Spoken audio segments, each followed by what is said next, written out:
topic hardly acceptable for serious academic studies.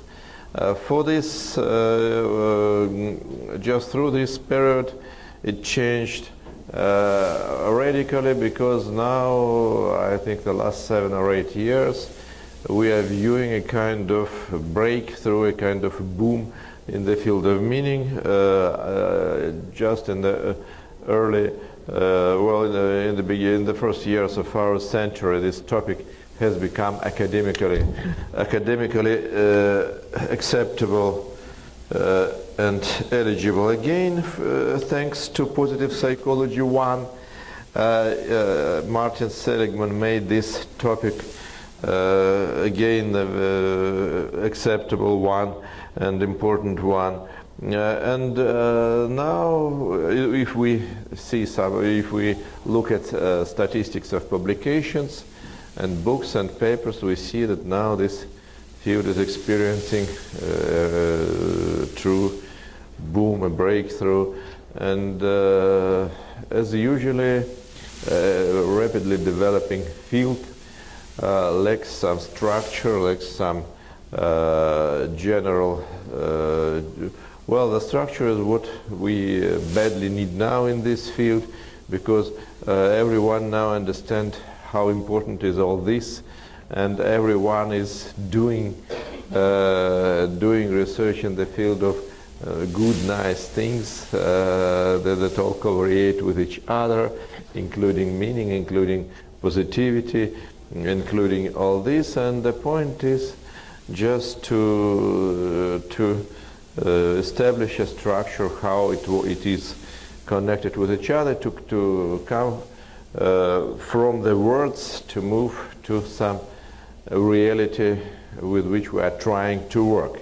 The idea of positive psychology 2 as an integrative framework was supposed to bring together the highlights of such important trends as humanistic, existential, and positive psychology. And this is the kind of quotation from Paul Wong, creative and developing human nature stressed by humanistic psychology, the role of human freedom, agency, and effort specific for existential psychology, and the conditions of well-being and the life worth living.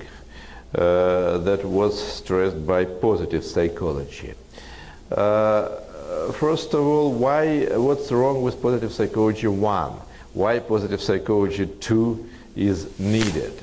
So positive psychology 1 was initially defined in terms of the previously underestimated object field. I will not read those quotations you can see here on the screen. The point is that the general idea, I will remind you, you must all know this, that we cannot deduce the regularities of good life from the regularities and laws and phenomena of getting rid of problems, solving problems, fixing issues. When we try to start from some deficit or problem, we can come to successful coping with this deficit or problem, but to move further to the positive field, we need quite different approaches, quite different laws work there, and we cannot directly transfer what we learned in the negative field to the new positive fields. Thus, positive psychology created a new agenda for psychology at large. How to sum up positive psychology, humanistic psychology, and existential psychology, and first how to divide them. Essentially, all those labels, though all of them include the word psychology, existential psychology, humanistic psychology, and positive psychology, but all those labels have different things in mind. Existential psychology is a special approach, including a special reality revealed by this approach. When existentialists just the first existentialists, they found some human reality that was not essentially covered by the existing theories, psychological and philosophical theories. And they had to elaborate a special approach. Humanistic psychology was not a special approach. It was a rather broad, value-based methodological platform. So it embraces existential psychology as its part, but generally it was a very broad,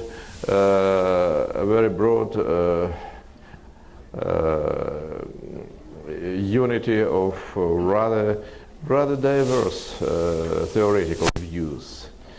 Positive psychology, as I mentioned, it's an agenda rather than a special approach, because within positive psychology there is quite a number of diverse approaches to this positive agenda. However, as everyone more or less engaged in the empirical studies in the field knows, and Mike Steiger reminded us that all good things covariate, and the key problem of our conclusions is the one of discriminant validity. That is, we know that the same things are at the same time usually good and meaningful and helpful and healthy and so on, but how to distinguish, how to differentiate those labels, how to define, how to tell one from another, how to find the way to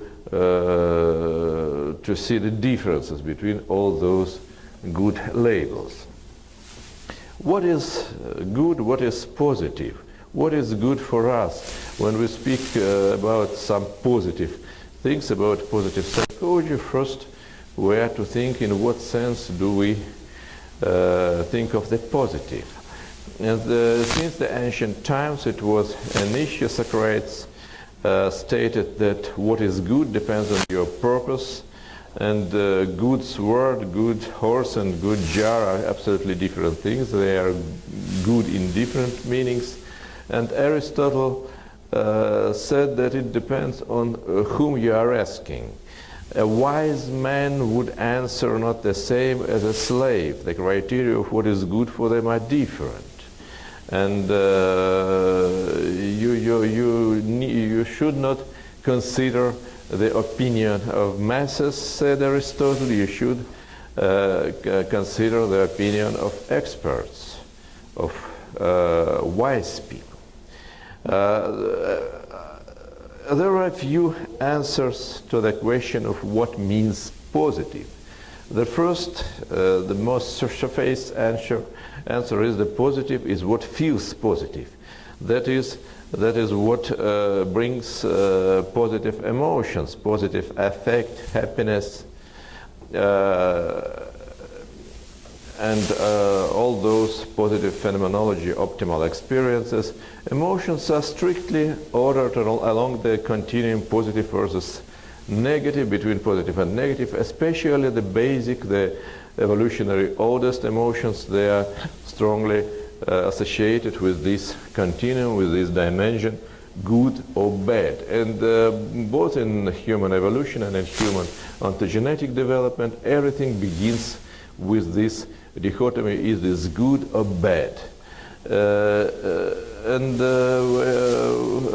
was a wonderful observation by Janusz Korczak, famous pedagogue, famous, a real hero. In his book, How to Love a Child, he noticed that it's very difficult for a child to make some sense of neutral things. The small child understands what is good and what is bad, but when he meets with something that is neither good nor bad, it's a headache, it's a problem. How to relate to this, how to understand this, that is neither good nor bad, it's no emotion, not emotionally marked. So the idea of some neutral things come later than the idea of good and bad things. So it's very basic things, but it has some limitations. This answer that good is what brings positive emotions. This ready at hand definition of what is positive is both fundamental and insufficient. It refers to here and now rough subjective evaluation. Subjective evaluation, this means that others may evaluate it differently. Rough means that evaluations are seldom unambiguous. They are very tentative, very rough.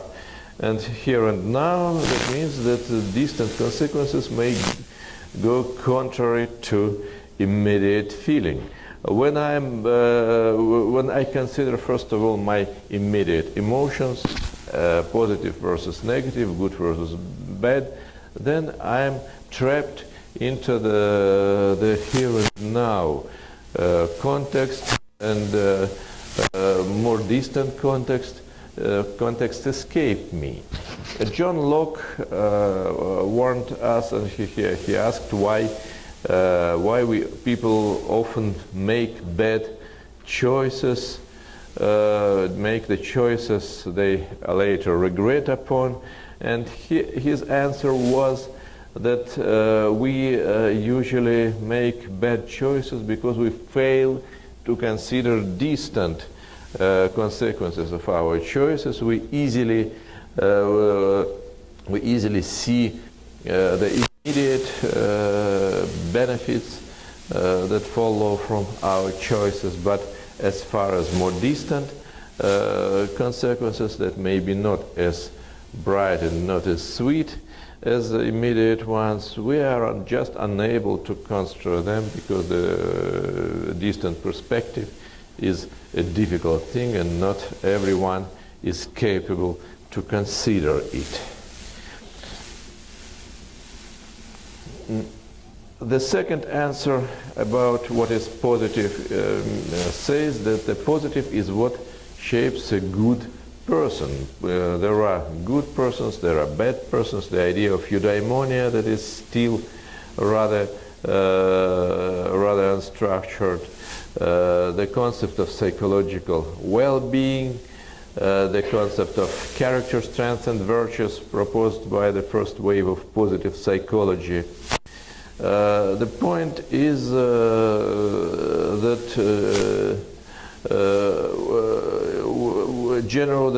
positivity is the way of being, the way we are, or just an attribute. We can attach a label to a person, good, positive, or it's something, some actual state. Well-being is something we have, or the way we do, having well-being or being a well-being human being.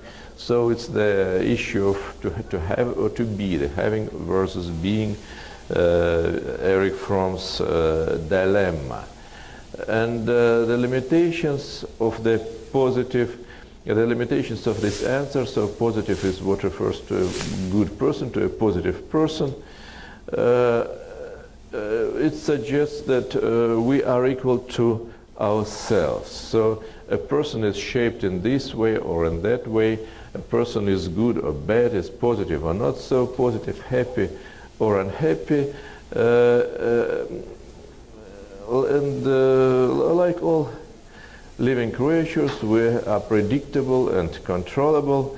And this refers to Aristotelian way of thinking, because every creature has its own inherent nature, and this inherent nature is what allows to predict the way we shall behave. This is, however, not all true, because we are largely predictable and controllable, but not totally.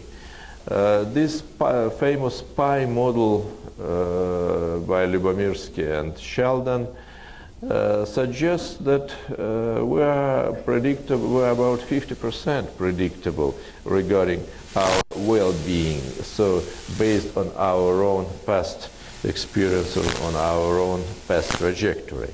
There is quite a large share of this variance of these events that cannot be predicted by the way we have already shaped. We have already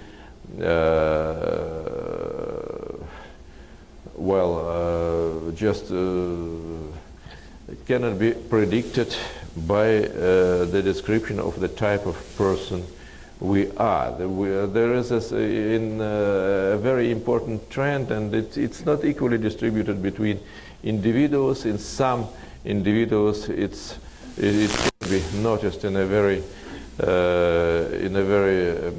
spectacular way, and in some individuals, it's hardly noticeable. What Erich Fromm and Amedeo Giorgi ascribed to human nature, to human essence, and the only thing Erich Fromm articulated this more, most pointedly, that the only thing that can be said about human nature is that humans, unlike other creatures, have no definite pre-established nature. We are not equal to ourselves. We are not necessarily equal to ourselves. We can be equal to ourselves. We can reproduce ourselves, and we can escape from this self-reproduction. And another prominent psychologist, Amedeo Giorgi, phenomenological psychologist, said that the only thing that can be said about human nature, just developing this idea, is that its core is the capacity to transcend all that is given. At any moment we can cease being equal to ourselves and do something else. There is the table that shows two rather similar psychological mechanisms, but understanding in a different way. Say optimism. There are at least, probably two different theories, competing theories of optimism. A rather traditional view of optimism as a trait, as some disposition, the tendency to view the future in bright or in dark colors, and optimism as the way we explain events, Seligman's theory of optimism, pessimism, attributional style, how we explain good and bad events. Happiness we may treat as an emotional state or as a way of acting, not just as a state that we have, not just as something that is there in us, but as the way we move in this world. We choose some happy or unhappy ways of acting. Love also can be treated as a state, as something that happens to us, or as an active capacity. Erich Fromm described productive love as a verb, loving. Active capacity is something that is we cannot say that we have it, but we do it. We are in this. So there is something given to us as facticity or as some reinforcement, set point, and the same things can appear as something chosen or learned as an intentional activity. So there are two different views of the same similar psychological phenomena. In one sense, they are ascribed to our nature. In other sense, they are treated as something chosen. So you see, this is probably similar to the distinction of positive psychology 1 and positive psychology 2. Positive psychology 1 deals mostly with our psychological mechanisms that exist there as in the structure of our personality, and positive psychology 2 probably is moving toward the more selected, chosen and controlled ways of doing the same. Controlled and chosen optimism, controlled and chosen happiness and love, and so on. All this refer to the optional way of being, and so to be or not to be, this is an option. Because we may prefer either being or not being. Not being, that means that we are totally driven by organismic and environmental forces like any other natural object. So we are described through traits and states. Why not? It's, many of us very often behave this way But there is another option to be, that means to develop optional self-determined forms of relating to the world, transcending the object status, finding the meaning of one's actions, and relating to one's states and traits, building on the self-detachment capacity. The third answer, what is good, what is positive? The positive is what makes sense in the lifespan, in the lifespan social and transcendental context. So we now come to the issue of meaning. Meaning is what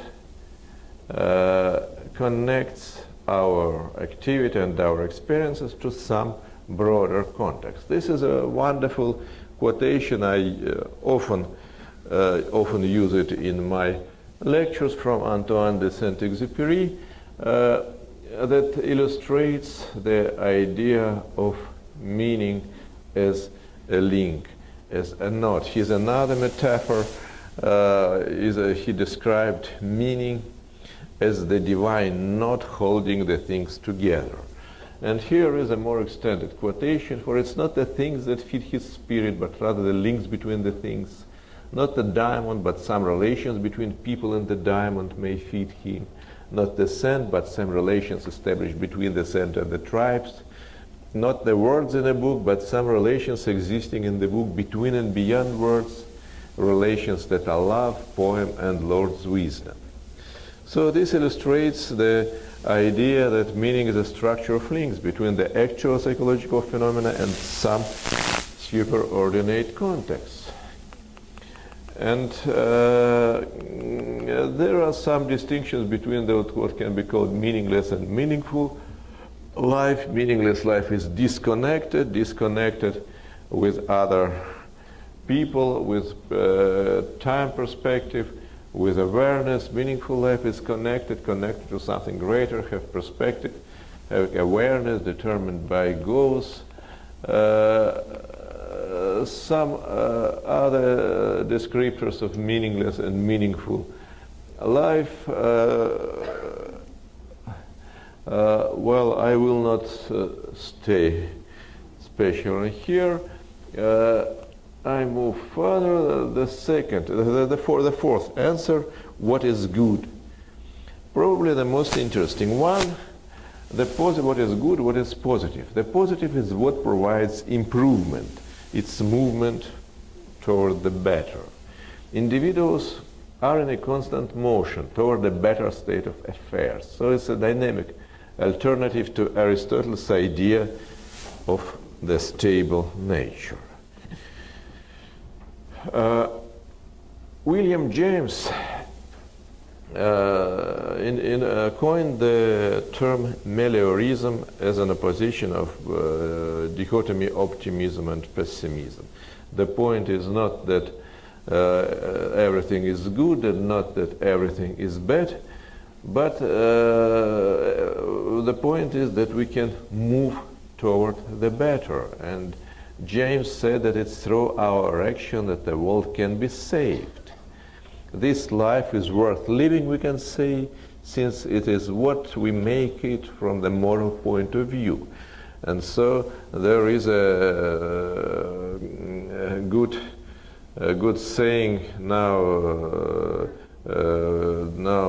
distributed through the networks, that the point is not whether the glass is half full or half empty. The point is that it's refillable. You see, we don't leave the glass as it is. We don't evaluate the glass as it is. We can do something. We can do something what we wish. So this is the idea of meliorism.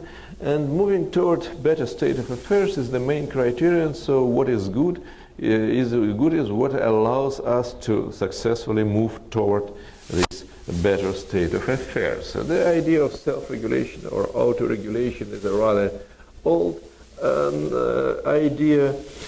Probably the first clear formulation of it was 14 years before Norbert Wiener. Nikolai Bernstein, Russian physiologist, who in his discussions with Ivan Pavlov, said that there is no reflex arc because the idea of reflex arc suggests that there is some beginning and some end. That's wrong. There is no beginning, no end.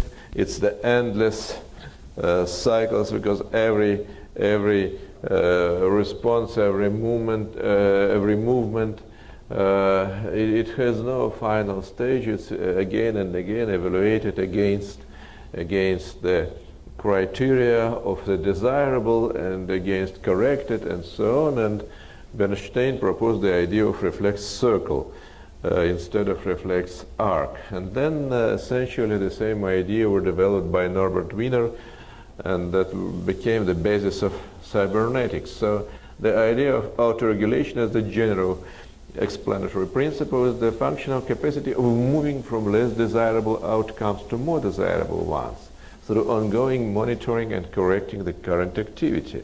And this is the most dynamic view of what is good and what is bad. Good is what allows us to refill the glass. So what allows us to move from the worse to the better state of affairs. So it's not the absolute evaluation of the actual state, but it's the relative evaluation of the improvement.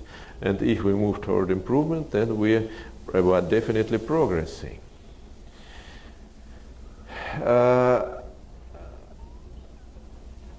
There are at least, from all this, we can draw at least several criteria, three-dimensional criteria of what is good. At least to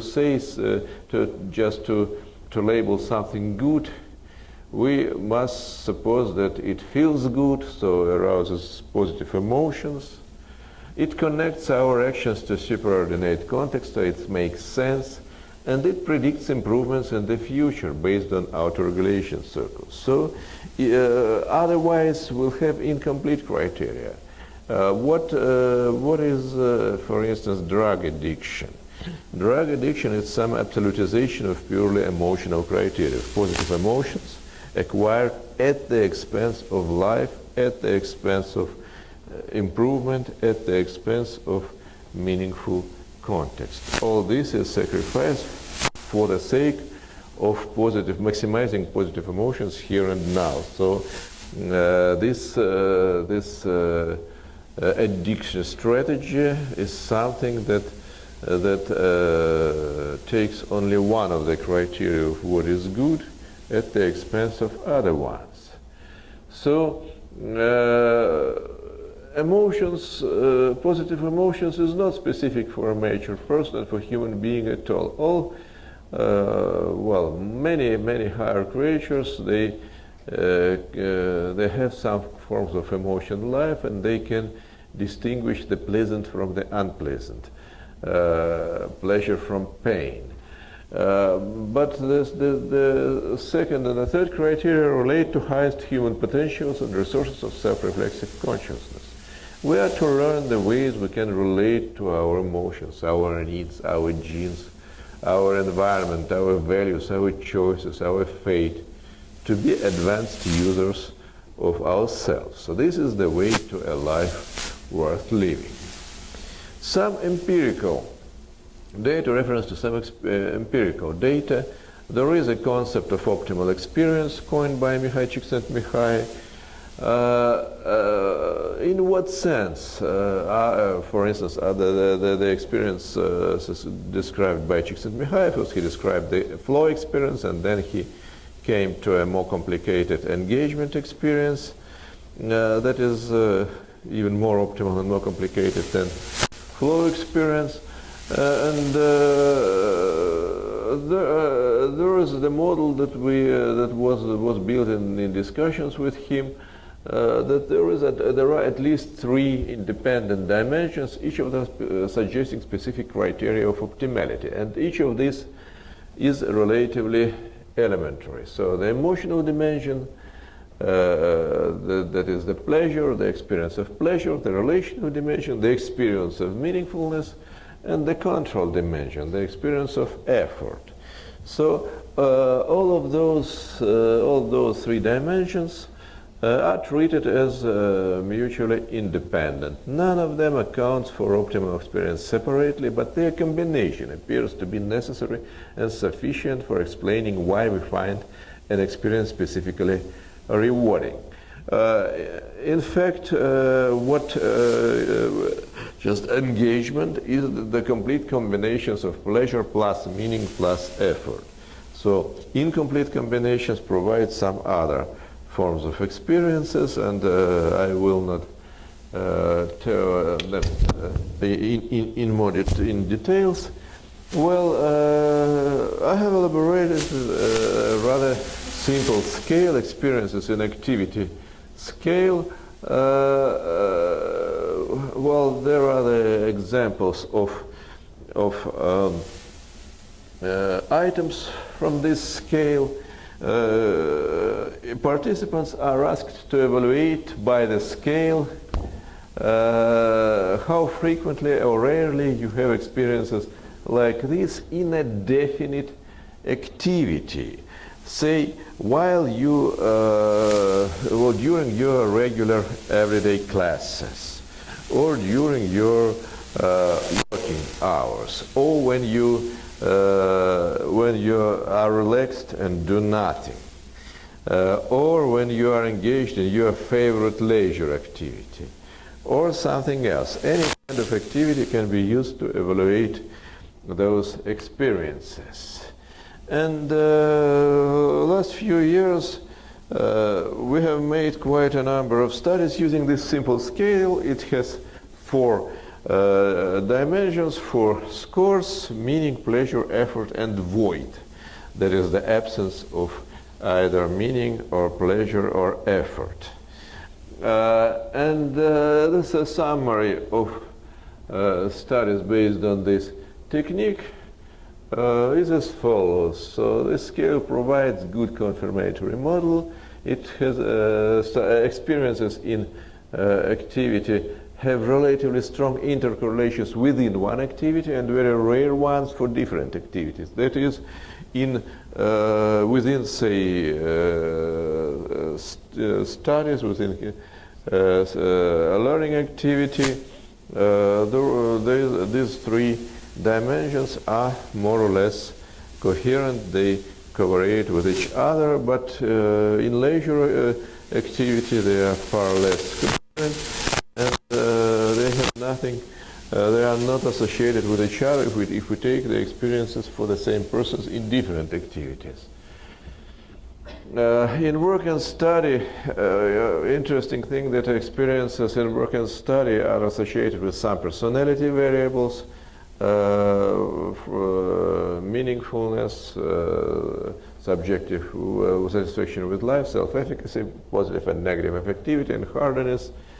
But in leisure, experiences in leisure are not associated with personality variables, because personality, there is no self-investment to such a degree in leisure activities. And experiences are associated with quality of motivation, with a continuum of motivation and the formula of regulation. Quite recent data, they have quite a nice picture how experiences and activity change along with the quality of motivation.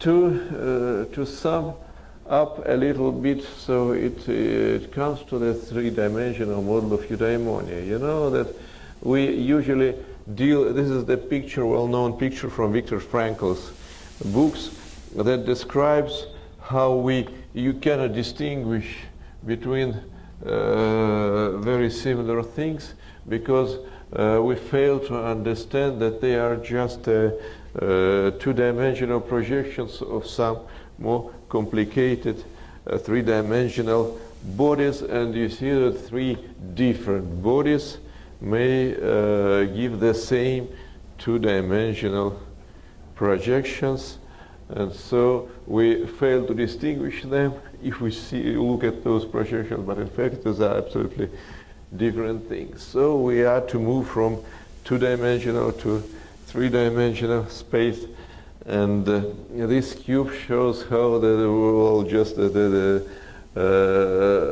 three components, well-being, auto-regulation, and meaning, or pleasure, meaning, and effort, they are combined not as three sides of a three-dimensional reality, more complicated one. So they cannot be distinguished in two-dimensional reality. Then, height psychology. I have a few more minutes to come to what I used for the title of this address. So, height psychology, this term has been introduced parallel by two thinkers independently of each other, Viktor Frankl in his papers of the late 1930s, and Lev Vygotsky in his manuscripts of early 1930s, published only in 1980s. Both wrote the same in the same words. What is badly needed was height psychology, opposed to both surface psychology and depth psychology. But they put different emphasis in their definitions of what is height psychology. Frankl identified height psychology with his existential analysis, and Vygotsky with cultural historical psychology of higher mental functions and deliberate actions. Both viewed human person in terms of multi-level organization, where lower levels are fully causally determined by uncontrollable physiological and psychological mechanisms, while by virtue of higher levels, human person may master one's own behavior. And they used quite different terminology. They moved from different starting points, but general their views are in many respects rather close to each other, and they complement each other. And recently I found quite a number of models proposed by different authors. They essentially, in different words, they state essentially the same. The ideas of multi-level psychological structure of human self-regulation, dual system psychological models. The most the best known is the Kahneman's idea of fast and slow systems of information processing, two different regimes, two different forms of information processing. There are some rather close distinction. Walter Mischel and Metcalfe distinguished hot and cool systems. Charles Carver, reflective and reflexive systems of self-regulation. Essentially all of them are quite special versions of what Lev Vygotsky in 1930s described in terms of distinguishing between higher and lower mental functions. Lower mental functions that are common with other species, common in humans with other species, they are immediate. They act due to some uncontrollable mechanisms in us. Higher functions, they develop in course of human cultural development, in course of developing the capacity of relate to ourselves, self-reference capacity, and that's what allows us to take our own development and our own behavior in our own hands. The main characteristic of these higher mental functions, so Vygotsky, is its deliberate nature, deliberate, mediated, and conscious nature. And this distinction is what has been later reinvented, not just reproduced, but I would say reinvented by Mischel, by Carver, by Kahneman, and probably one of the most general metaphor for this is Jim Bugenthal's statement that there are many tapes. Our experience is recorded. Many of events that we face in our life are somehow recorded in forms of some psychological tapes in us. And in some definite moments, those tapes begin to play. Either we switch on those tapes ourselves, or some stimuli, some external stimuli also make those tapes play in us. But there is something between and beyond tapes, and Vygotsky calls this life.